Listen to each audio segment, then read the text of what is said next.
తదుపరి వృశ్చిక రాశి వారి విశ్వావసునామ సంవత్సర ఫలితాలు తెలుసుకుందాం.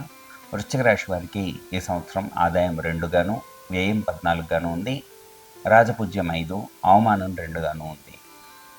ఈ సంవత్సరంలో వృశ్చిక రాశి వారికి గురువు అనుకూలంగా ఉన్నారు కనుక మే వరకు కూడా గురువు యొక్క ఫలితాలతో రాజకీయంగాను, సినిమా రంగాల్లో గాను చాలా గొప్పనైనటువంటి కీర్తిని సంపాదిస్తూ ఉంటారు.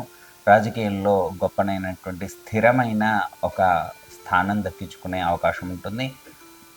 పనుల్లో చాలా చక్కటి విజయాలు పొందుతూ ఉంటారు. మే తర్వాత నుంచి కూడా పనుల్లో ఆటంకాలు ఏర్పడడం, ఆకస్మిక ధన నష్టం ఏర్పడడం, మిత్రులతో తగాదాలు ఏర్పడడం ఇలాంటివన్నీ కూడా జరుగుతూ ఉంటాయి.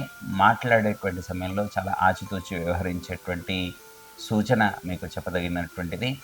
ఎక్కడ కూడా కోపానికి లోనవ్వకుండా ఎప్పుడు ప్రశాంతంగా ఉంటూ మీ యొక్క కీర్తికి కానీ మీ యొక్క పనులకు కానీ ఆటంకం కలగకుండా జాగ్రత్త వహిస్తూ ఉండండి.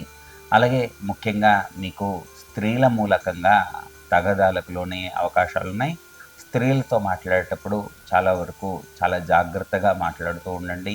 తద్వారా మీ యొక్క పేరు పాడవకుండా, మీ యొక్క పనులు పాడవకుండా ఉంటాయి.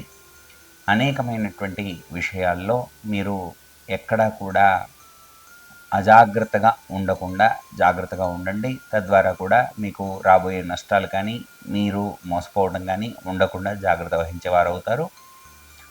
శని, రాహుకేతువులు అలాగే గురుగ్రహం కూడా అనుకూలమైనటువంటి ఫలితాలు పొందడం కోసం మీరు నవగ్రహ ఆరాధన చేసుకోవడం చాలా వరకు మంచిది.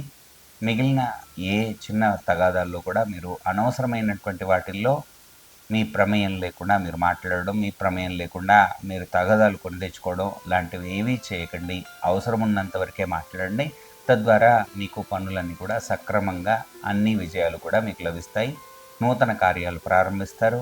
ఇల్లు నిర్మాణం, పెళ్లి చేసుకోవడం ఇలాంటి వాటిల్లో మీకు అనుకూలమైనటువంటి ఫలితాలు ఉన్నాయి. ముందటికి అన్ని పనుల్లో కూడా ధైర్యంగా మీరు ముందటికి వెళ్ళండి.